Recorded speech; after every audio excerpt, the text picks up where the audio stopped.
never slow up, no I don't take shit. I got no love for the fakeness. If you wanna play tough and wanna hate.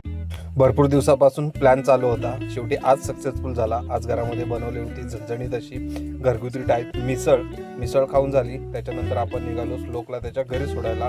तर नमस्कार आणि रामराम मंडळी, मी आहे तुषार. तर आपल्या डेली ब्लॉगमध्ये पुन्हा एकदा तुमचं मनापासून स्वागत करतोय. तर दिवाळीची सुट्टी संपले आणि उद्यापासून शाळा आहे, त्याच्यामुळे श्लोकला आज रविवार होता. त्याच्या म्हटलं चला आज तुला आपल्याकडे टाईमसुद्धा होता, म्हटलं चला आधी घरी सोडूया. त्याच्यानंतर ताई वगैरे निघाली नेहमीप्रमाणे. ताईला सोडायला येत होती, विधी पण सोबत होती. वरती आलो, दादी मला एक पार्सल द्यायचं होतं, काल शनिवार बाजारातून आणलेलं होतं, हॉटेलचं पार्सल होतं. त्याच्यानंतर आलेलो आपण वरती रत्ताई घ्यायला.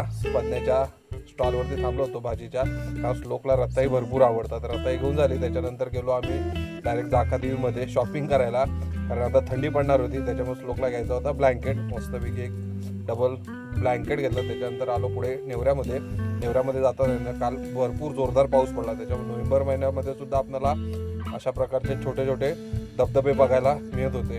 तिथून झालं, तिथून पुढे आलो आम्ही डायरेक्ट नेवऱ्यामध्ये आणि तिथे आपण दर्शन घेतलं श्री गजानन महाराजांचं. सुंदर असं मंदिर आहे, मी पहिल्यांदाच भेट दिली या मंदिरामध्ये. अतिशय शांत असा परिसर आहे.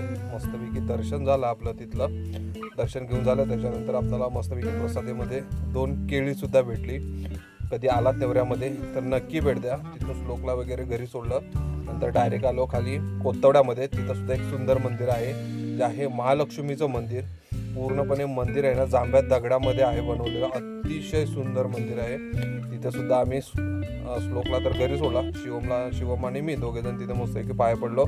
दुपारी आलो, जेवण वगैरे झालं. आता म्हटलं करायचं काय घरी, तर आज निघालो रत्नागिरीला, कारण रत्नागिरीमध्ये होती आज आपली एकादशीची यात्रा.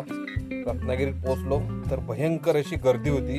ही गर्दी तर थोडीच आहे, याच्यानंतर रात्री याच्यापेक्षा डबल माणसं येतील. पुढे सरकायला सुद्धा जागा मिळत नाही. म्हटलं आपण तर दुपारीच जाऊया, कारण संध्याकाळी आपली मालाची गाडी येणार होती. म्हणून दुपारीच आपण रत्नागिरीमध्ये आलो. मस्तपैकी दर्शन घेतलं. रांगेत तर दर्शन नाही झालं, भरपूर गर्दी होती. आपण मुखदर्शन घेतलं, अतिशय सुंदर दर्शन झालं. दुपारच्या वेळेत आलो होतो, लाईनमध्ये उभा राहणार होतो, परंतु गर्दी लाईनमध्ये जास्त वेळ जाणार होता आणि आपण जायचं होतं परत एकदा गोडाऊनला, कारण गाडी येणार होती. बाहेर आलो तर रस्त्याच्या दोन्ही साईडून स्टॉल होते, खेळणी होती, असे भरपूर प्रकारचे स्टॉल आहेत. प्रत्येक गल्ली स्टॉल होते. शेवटी गोडाऊनला आलेलो. ऑक्सिजनची गाडी होती, गाडी वगैरे खाली केलेली. त्याच्यानंतर संध्याकाळचे साधारण 5:45 वाजले होते. नंतर घरीच निघालो.